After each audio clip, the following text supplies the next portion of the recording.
What's up, everybody out there? Chris and Mike here, and welcome back to another episode of the Dark Avenger comic book review.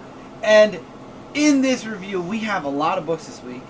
Yes. But I will say it was a good week. Not too many bad books. I mean, there are a couple of complaints that we will go over, but other than that, it was a pretty good week. Mm-hmm. But a pretty heavy week. How many books do we have this week? Well, since you did mention the word heavy, Oh yeah, might as well say the whole we thing. do have, for this episode, 20 digital books that we will be reviewing. And those 20 books came out on the week of December 5th, 2018. First week of December.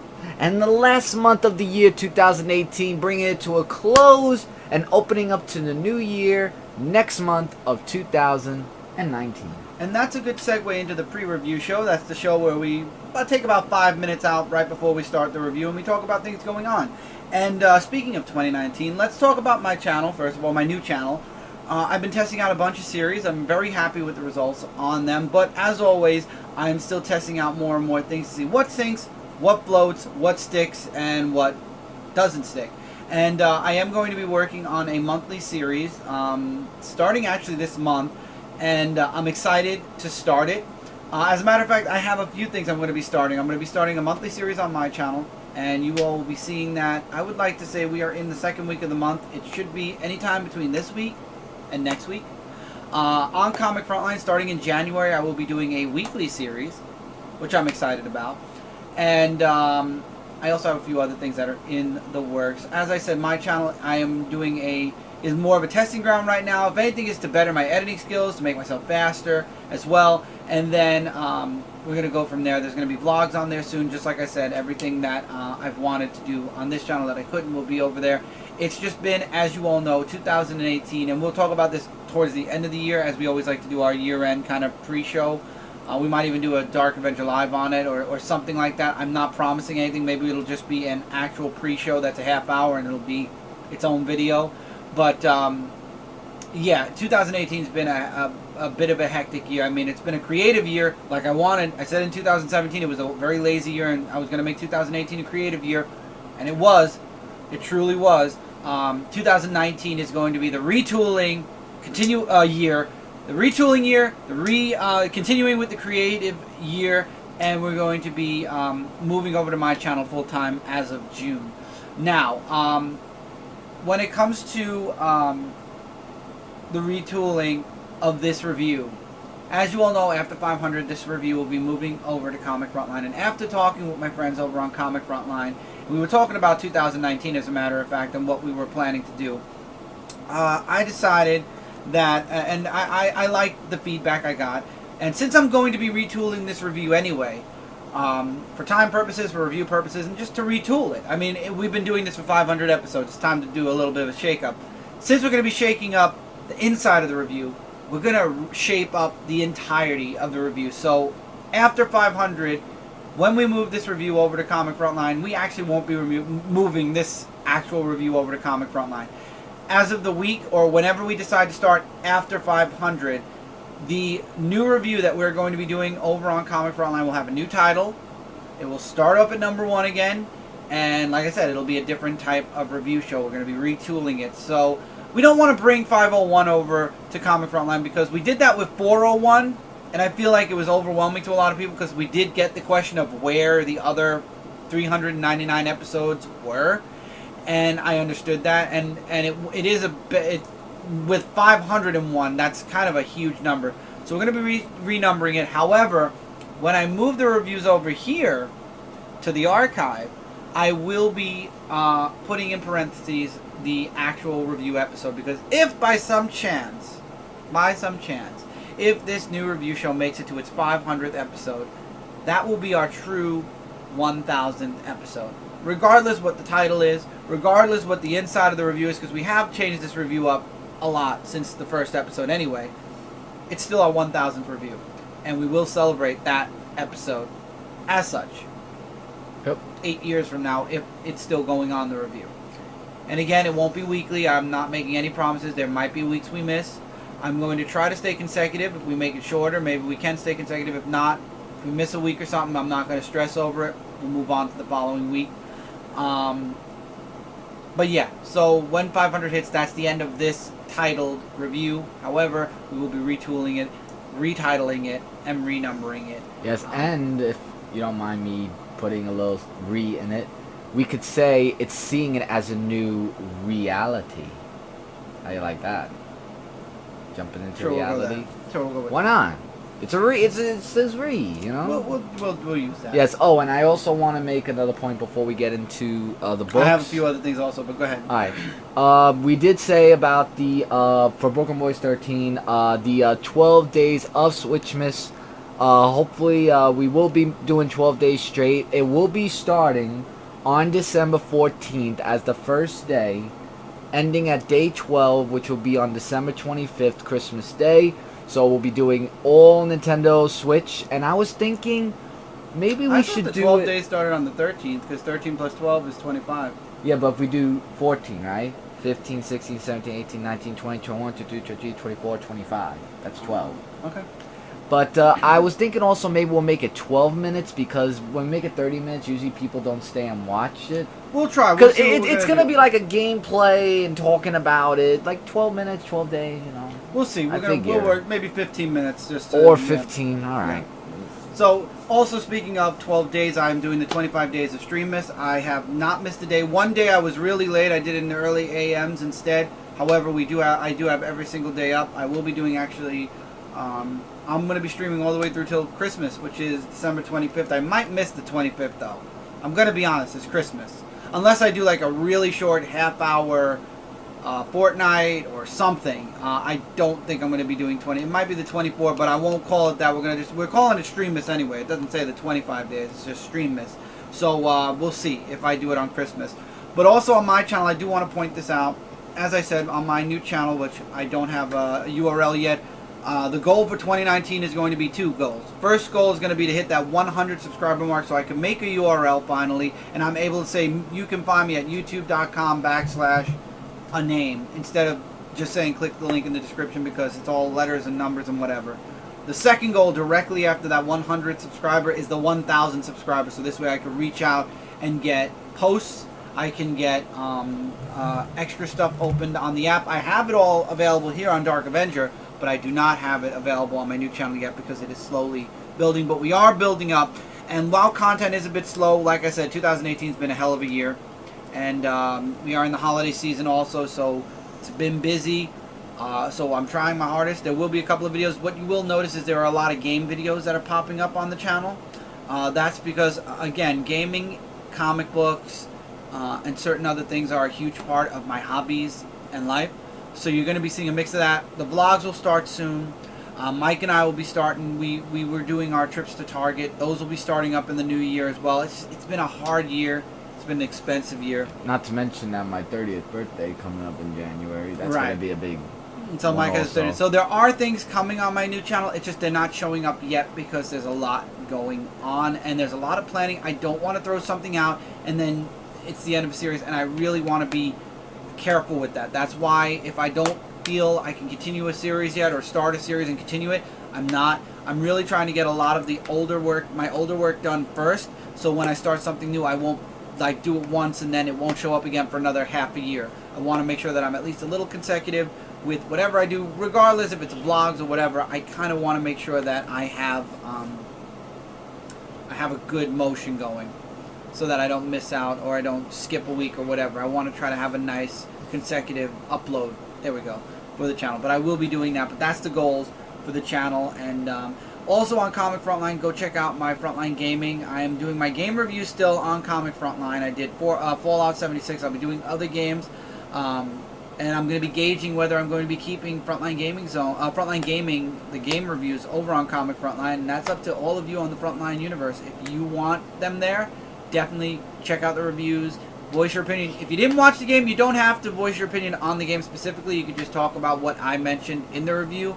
If you're not a gaming fan, then obviously you're not going to want to watch the video. But yeah. And with that, that's it. I think that was a good 8 minutes or 9 minutes, is it? Yeah, 9 minutes. Yeah. Let's get into the review. We got 20 books. We're going to try to get through these as quick as we can. Doctor Who, the 13th Doctor, issue number 2. Guilty pleasure of mine. I'm really enjoying it. I love the art in this book. If you are a fan of the 13th Doctor, you should definitely be reading this book. And that's all I have to say about that. Really enjoyable book. Brant and Jay recommended it. I read the first issue and really liked it. I like this issue a lot as well. Another book that was recommended is that mine? I want to make sure. It's okay, Die issue number 1. It was recommended. I am halfway through it. I don't want to not mention this book because it's a really good book. It's from Image. I would definitely recommend checking it out. The artwork's a bit paintish. It works for the book. These kids disappeared and they went into this world of like D&D almost, and then they come back and they can't talk about it. But we don't know what happened yet. It looks dark. It is a bit dark. That's the kind of paint I meant. Oh. So they come back and they can't talk about it, but hopefully we'll find out what happened to them. And as I heard on Frontline Live yesterday, apparently one of their friends is connected to this universe. I'll find out as they get towards the end, but this was a fun book, and I definitely want to recommend it at least. Alright, let's get into some wrestling with WWE issue number 23. The phenomenal AJ Styles versus, I'm not going to say the reigning, defending, blah, blah, blah, blah, Brock Lesnar, basically. And in this story, what I liked about it the reigning, defending, the person who never undisputed- shows up on a freaking, he has the belt and he's never even on Raw. Yeah, but basically it just talks about AJ Styles' childhood where he was bullied by this kid, and we go to the match of where he fights with Brock Lesnar. But how he got to the match was that before Survivor Series, he fought against Jinder Mahal, who was champion, because he thought he could defeat everyone, but AJ Styles defeated him. And then it just goes backstage, back and forth between the match between him and Brock Lesnar of how he got there, and with Jinder Mahal. And the one thing that you learned, that AJ Styles learned from the fight, because they were both champions, because Survivor Series it's SmackDown versus Raw. He's like saying, you know, even though I lost to a fight, at least I know I won't be getting picked on as much because of not crying home and saying, you know, what happened, and the father making a scene about it. So he just took it like a champ and fought him, and it was just respect at the end of the match. So I thought that was some. And the second story, Andrade Cien Almas, who was NXT, who was first a jerk, and then this girl came in, Selena Vega, to change his life around, and then that's the whole thing for that. That's what's his name? That's Kalisto, or he was Kalisto. Yeah, basically that. So, like I said, second story, if you want to read it, it's very short. If you're a Kalisto fan. Yeah. The Walking Dead issue number 186, so I thought it was 188 last night. But jeez, we're about to hit 200. I yeah, feel like it was just 186. yesterday when we had 100. Yeah, with that whole thing that happened. And what was something about this issue? I'm going to say it as a spoiler alert, even though it's already been a week. There is someone who dies in this issue. And I'll tell you who it is when we get to it. So it's just really Rick and Michonne having a little talk about the Commonwealth, about what's been going on, and how they need this and stuff like that. And basically about Rick trying to be in charge and whatnot because of what Mercer told him. And things just get a little bit too out of hand with Dwight, you know, because he was in a cell, and he's like saying, you know, am I the guy who sees this of what's going on with your security guards and being a murderer? Where he points the gun, and then Rick just, well, shoots him. Because Michonne wanted to bring them into a meeting, like saying, okay, let's take this peacefully, but apparently Michonne's plan didn't work out, where Rick lashes out at her, saying that it's all your fault, and, like saying, is it avoiding the war, or did I just join the wrong side in this one? So, I don't know if that means a dark turn for Rick, for his sake, but that's a side of Rick I thought would be something we all never see, but in comic book wise. Unnatural issue number 6 as we continue into the second... Five. As we continue into the second volume. So... Oh god, why did her name leave me? Do they have her name in the first? Well, I was gonna scroll. Alright, if you get her name, let me know. Yeah, I was gonna do it. So she was saved in the last issue by a wolf, which I was predicting was possibly her brother. Actually, they are all descendants of some type of a special breed. They all kind of bleed. They have blue blood instead of regular blood, and they sneak her out of the city. And what we do is we get the backstory to the albino wolf, which his name is Cal. I remember that. K-H. France? Oh no, not France. No, that's the police officer. officer. And we get his backstory that he's a white wolf. He looks just like the wolf that kind of ruined society and yada yada. He also has like supernatural powers with his hands. That's why he has to wear gloves. Are you talking about this person? Yeah. Leslie Blair. Leslie, thank you. So he saved Leslie. We get his backstory, which is told to Leslie by another person that's in this society or this place. And we also find out who brought them together. We meet her at the very end of the issue. There is nudity. There is nudity, yes. So this is for adult readers, definitely. It's called Unnatural, Mike. There are risque covers. I didn't think, but hey, with a wolf story, I mean, it's got to be good, right? Yeah. I liked it. I love the artwork in the book. The story is definitely gripping. I'm excited to see where this book goes. I'm kind of sad though that Brent mentioned it's only a 3-volume series and then it's over. Oh wow. Crowded issue number 5. I'm loving this back and forth between the agent and the woman she's protecting. In the last issue, she went off to a strip club. There are characters that they throw in this book that are bounty hunters. We get to see so many bounty hunters with so many different backstories. It's the ones that they flesh out that I truly like the most. Like in the beginning of the book, we meet a girl who just wants to get married. So she goes out on a bounty, or she goes out to be a bounty hunter so she can get the wedding that she's always wanted with her husband, because he's a gamer and they don't have the money to have a big wedding. And obviously she gets saved. There's a moment between her and the agent that gets a little too close at first. And then they get attacked again and by other bounty hunters. We get to see... The problem is, in this book, I feel like it switches back and forth too much between the other bounty hunters or other bounty hunters that we've been seeing a lot of. It looks like it's all over the place. And the actual two from the book. I like it better when it focuses more on them and less on the other bounty hunters. But, all in all, a good read. I've been enjoying it, and I can't wait to see what happens next. Alright. Van Helsing, Sword of Heaven... Part 2, or shall I say, issue number 2 of 5 or 6? I think it was 6. Part 2 of 6. So, in this one we find out that Van Helsing is now with this, whatchamacallit, like this demon that's following her, which we saw from the last issue who it was. And there's this kid who buys her a ticket to to get out of there and everything. And I like how the boy's like her sidekick or whatnot, because that's what it looks like. And she wants to know where the train is going, so that way she can get there and start anew, and that way the demon doesn't follow her. She does talk with this new person that's not undead or merely dead, so to say. Raja. Or Rajan is his name. And they have a little bit of a talk scene over there about that. And it's just like a new beginning, basically, for Van Helsing. And as they continue on foot, it looks like they'll be heading to the land of the dead, from what it looks like where they are, in that sense. That's it for that. Star Trek Terra Incognita, issue number 5. I've been enjoying this mini. Wow, all the 5s you're getting. I know, right? Another mission, another time where Barclay shines, kind of. This time they're on another planet where there's a disease going around, and it's up to the Doctor, Worf, Barclay, and Data to figure out how to either fix the disease, or basically they have to move the entirety of the populace somewhere else. And it's its own little problem, its own little story, which I like. There's the back and forth. The captain wants to evacuate the undiseased off the planet. The Doctor wants to try to find a cure. It's a back and forth. And then, obviously, she figures out a cure thanks to Barclay, finally, who deduces about, they wanted to basically de-evolve themselves. That's the long and short of it. They wanted to go, instead of evolving, they wanted to de-evolve so they can go back to the water, because they were originally evolved out of the water, kind of like us. Except they wanted to go back, and doing this, they kind of ruined a piece of their genetics.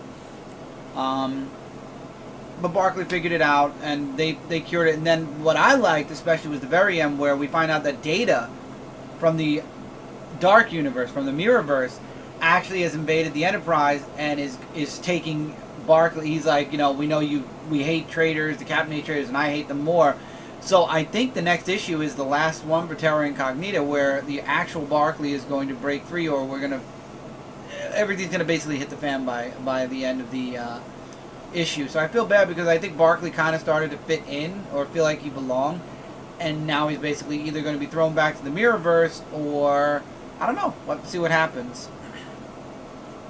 This is an OGN, like The Undertaker, but this time I knew what I was getting into. I had to read it.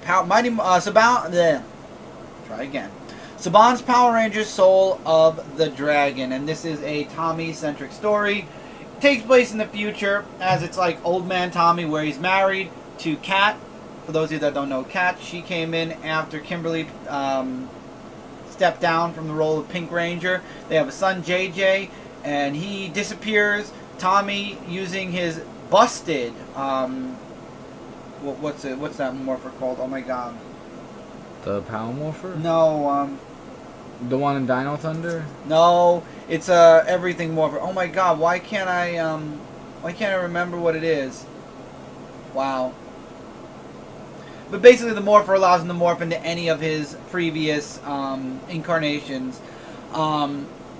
So, anyway, we get to see all of his different suits as he's looking for his son. He finds his son. It turns out his son is, we learn he's undercover. He's trying to figure out what's going on with Scorpina. Long story short, it turns out to be Scorpina. And I'm going crazy because I want to remember what that stupid morpher is called. And it's going to drive me nuts, and I'm going to look it up later, and I'm going to be like, oh, that was what it was called. But he's undercover trying to figure out these crystals that are being pushed. And long story short, we find out that it's Scorpina. It looks like it's Rita Repulsa at first, but we find out that it's Scorpina, and we find out that Rita, as we all know, she banished Scorpina during the earlier years of Power Rangers, and Scorpina got saved, and now she kind of wants revenge against her being locked away. And in order to pay back the person that rescued her, she has to sacrifice the son of the Green Ranger, which is Tommy's son. And in the end, Tommy's legacy morpher, or whatever morpher, is done. The last morph is done by his son. He gives his son his morpher, and he morphs into the Green Ranger, beats Scorpina. Scorpina goes back, and we find out that his son actually becomes the Green Ranger for the SPD, because SPD is the future of Power Rangers, or in the future. And the artwork was good. The story was great. I jumped around this story a lot. Honestly, you got to read it. If you are a Tommy fan, if you're a Power Ranger fan, you will like this graphic novel 100%. I'd love to see Boom Studios make more. Doesn't have to be about Tommy. It could be about Jason, anyone, any era, and I will probably enjoy it as long as it's an era I watched growing up. But it was a good conclusion to Tommy's life as a Power Ranger and a good setup for JJ. As a matter of fact, we could have JJ in his own original graphic novel series, The Green Ranger of SPD, and that would work out fine for me. I think so, for everybody. I thought it was great. I love this. This was my favorite book of the week. I really enjoyed it. The Wrong Earth, issue number 4. Now, I finally read issues 1 through 3, and it was crazy. This issue was fun as well. So, the Dragon Man, Dragonfly, who is in the Batman 66 universe, gets knocked out and captured, and Dragonfly Man in Dragonfly's universe ends up kind of going undercover as a criminal, beats up a bunch of criminals, trying to figure out where, I forgot what he was trying to figure out, what was going on, or get some intel basically, until he gets called in by that guy that he gave the tattoo to. And it turns out that guy was working for the dark side, but he ends up, we don't know what happens to Dragonfly Man, because he walks in and he gets left on a pretty bad dilemma. And also, his ward in 66 comes back. He gets out, he leaves the hospital, but he accidentally, or on purpose, breaks the mirror, basically trapping Dragonfly in their universe and Dragonfly Man in the darker universe. What's going to happen next? I'm loving it. I really wish they would do something like this with Batman. Batman meets Batman 66. That would be a very interesting... It would probably end up something like this. Yep. Here's a book that I was actually happy about, but it's a one-shot. I don't know why, if it's to be continued, but Team Sonic... No, it's to be... The ending of this book is to be continued, like the story continues on, not to be continued. Well, it's Team Sonic Racing one-shot of that. And for those of you who have played... Supersonic Racing video games or such like that, then you'll definitely be interested in this book. And what it really is that, as always, I want to get his name right. Dodam Pa is whatchamacallit, the person who's running the whole race and everything. And it's Dr. Eggman who comes in and tries to beat everyone because Sonic and Shadow want to say, well, I'm going to beat you first. And, because, Sonic and Shadow, their rivalry is always there. So they work together along with the other Sonic team to take out Dr. Eggman, who is trying to win the whole race. Right. And they all get him at the end because it's always like that. And it looked like that Sonic and Shadow had a tie, or they didn't actually get the full finish because you didn't see who won. So they just had a rematch with each other, and, oh yeah, it says the fun continues in Sega's Team Sonic Racing. The game. The game, yeah. It doesn't say the game, it just says that. So. Yeah. So it's leading into the game. So, that's really cool, of something that leads into the game. And you could definitely see for yourselves how that happens. All right, and we're moving into now the big two, and I think this is our only Marvel book this week. It is. And it's actually, only Michael. Yeah, Marvel Knights, actually, issue number 3. Being told this time to look at the book. Because sometimes nobody tells me these things. But for this comic, this has Elektra, Daredevil, and, of course, the Punisher. Now, from what I'm seeing here is that the Hulk is having problems with his memory thing and about turning into the Hulk and whatnot. And we see more of Frank Castle, not only as a Punisher, but also as a cop. So it's not just him being the Punisher, and his family's alive, for that matter.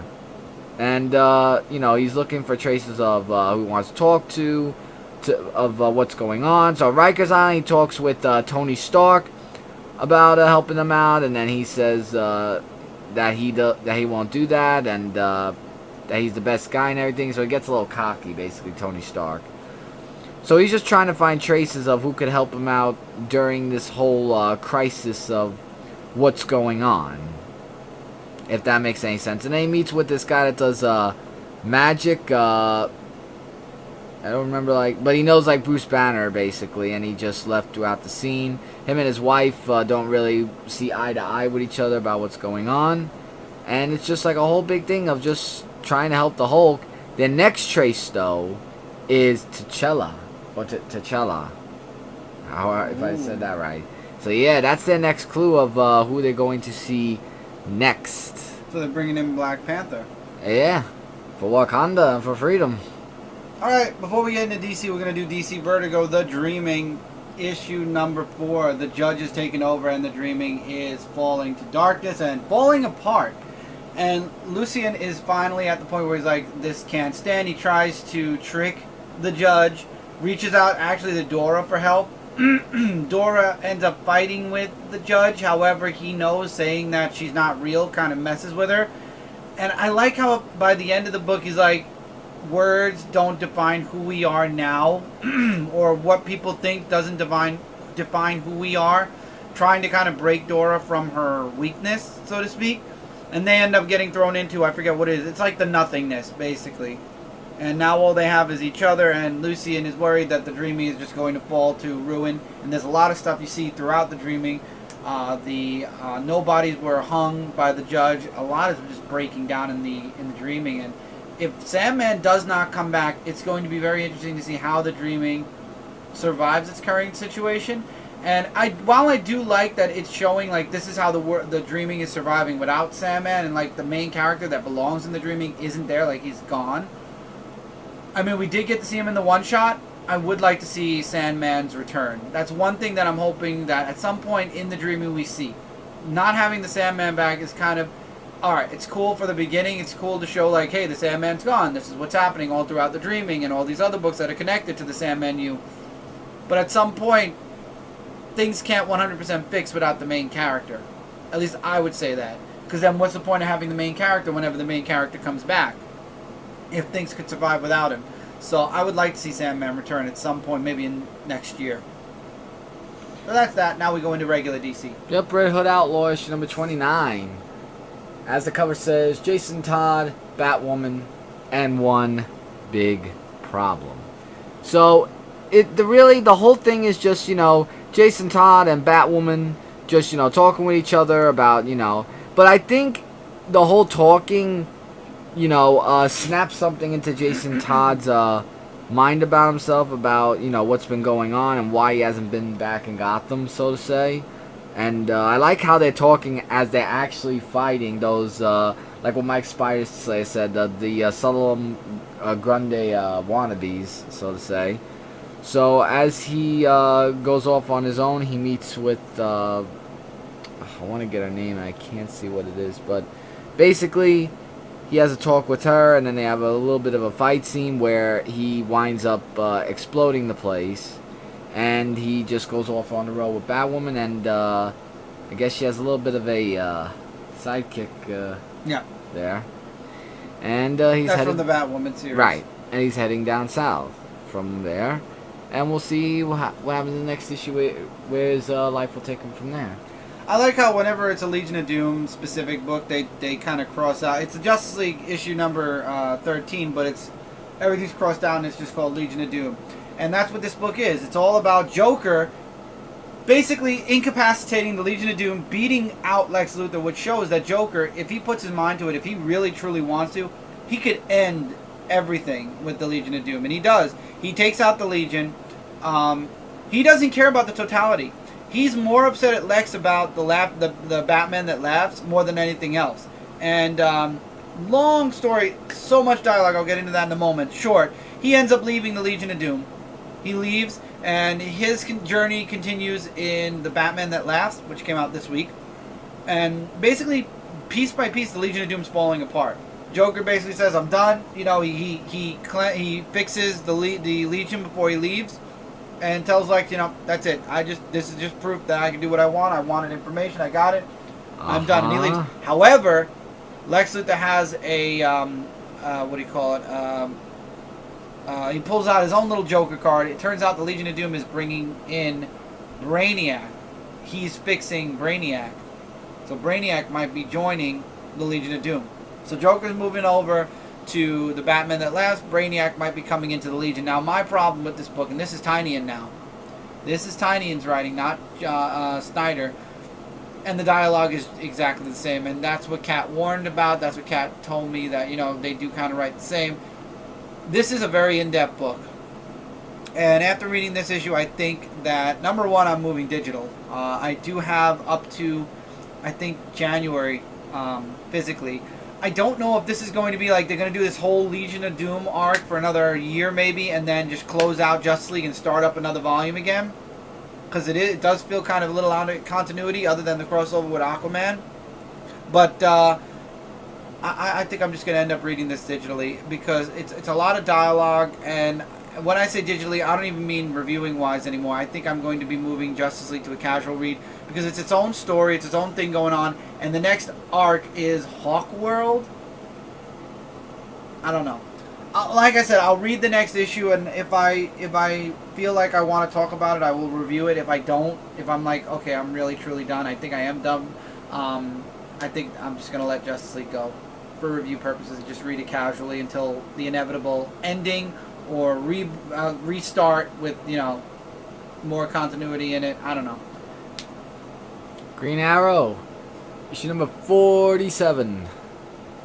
The showdown between Oliver Queen and I can't remember that guy's name. That I'm trying to remember. Like, basically, he has him kidnapped and has it live about Oliver Queen getting executed globally, and just saying that he is feeling guilty about what he's done, even though he's saying not guilty. He's like saying, that he's being a liar and stuff like that. So as the lights go out, I like how Black Canary gets in the Green Arrow getup to save Oliver Queen, as well as his identity of being Green Arrow and stuff like that.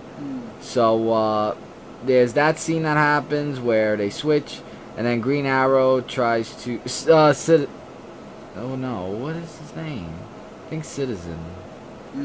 Whatever. Or something like that. But basically, he's just like saying how he's all under control, and then they have this whole big fight scene with each other, with trying to prove Oliver Queen's innocence, and telling the world that justice isn't served on an execution chair. It should be brought to justice, and punishing someone is not the answer. basically. So he's like basically teaching people a lesson that killing is not always the answer to all of our problems. For that. And yeah.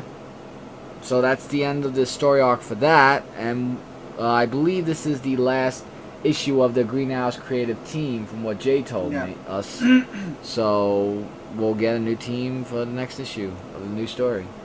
Batman issue 60. Penguin gets I was right. Bane knew Penguin was going to turn on him, and this is exactly what they were planning. Batman's going around punching all the villains, trying to get more information. So Bane actually planned this whole thing out. He knew that Penguin was going to betray him, and actually he sends the Batman from Flashpoint to or maybe the Batman from Flashpoint, or it's basically Thomas Wayne. Maybe Thomas Wayne went on his own choice to see his son, because he tells Penguin that Bane knew what he was going to do, but I think he's there.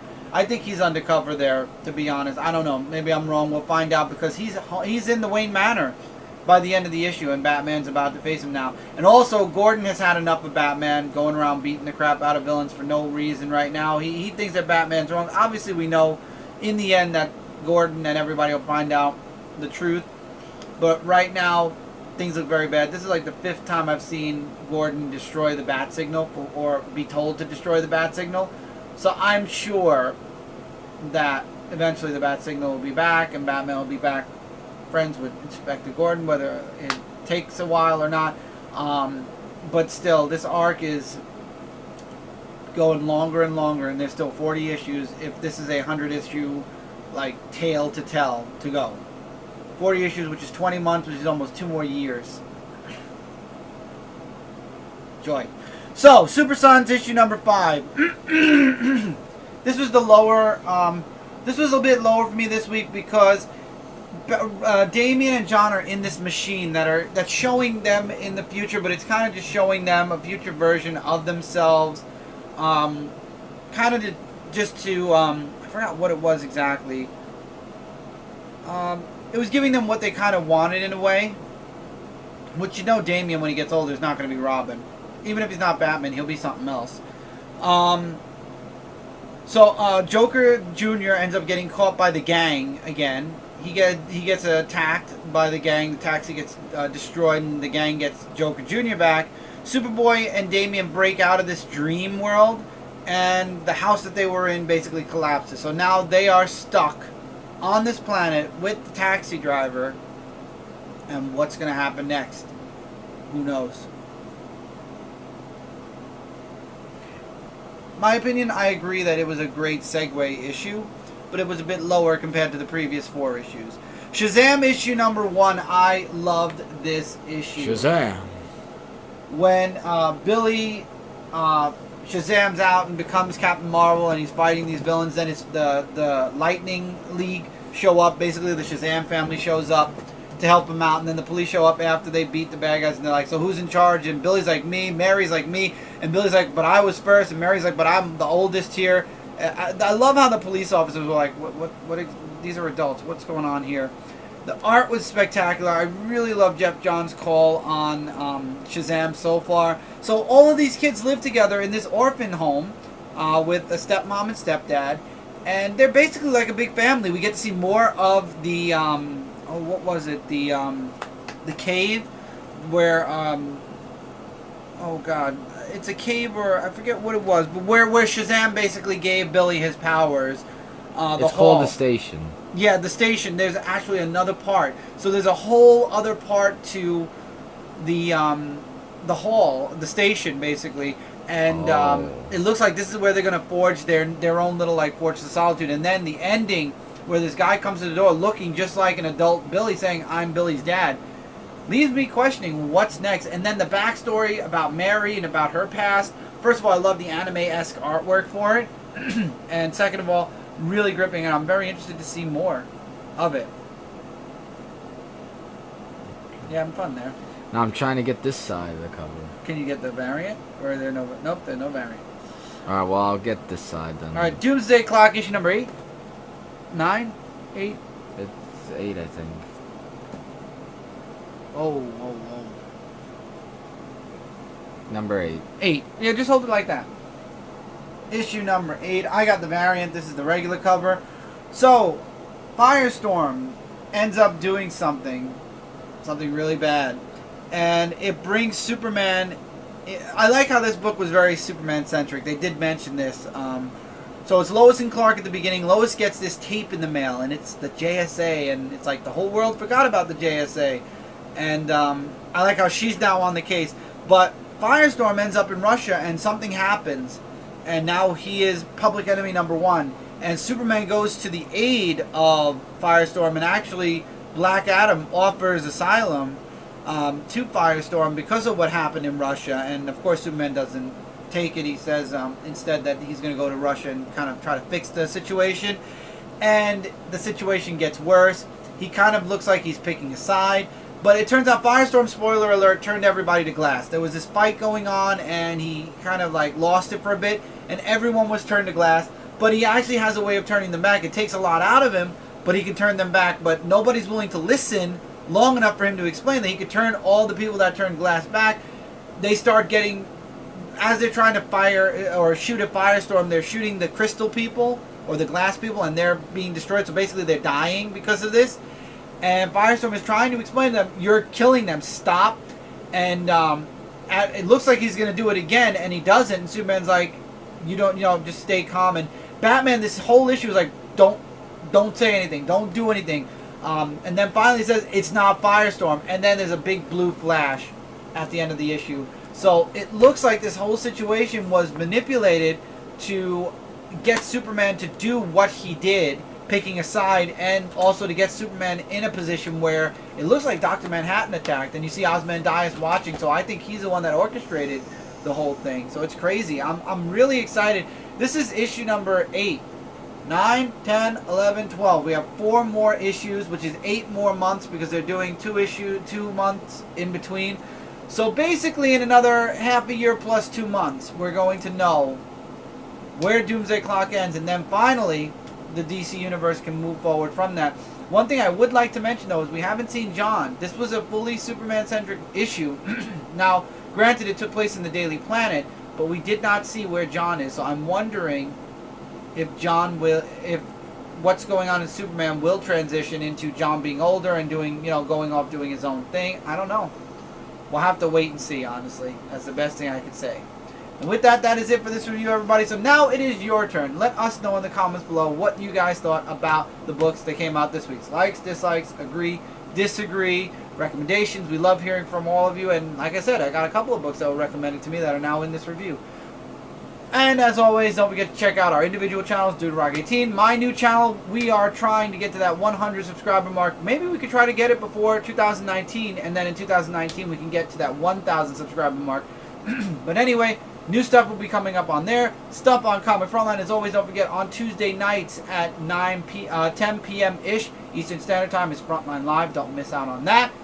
Till next time, everybody, take care, keep reading, keep collecting, and we'll see all of you in the next episode of the Dark Avenger comic review. As a matter of fact, since I remembered Frontline Live, don't forget to check out Jesse's comic book conversation on Thursday, and Saturday morning or Sunday morning comics with Justin It's Sunday morning comics with Justin over on Exile State Comics. I remembered those 2 live shows. I definitely wanted to point those 2 out since I haven't promoted any live shows in a while, so go check those live shows out. Take care, guys. See you next time. Hey, everyone.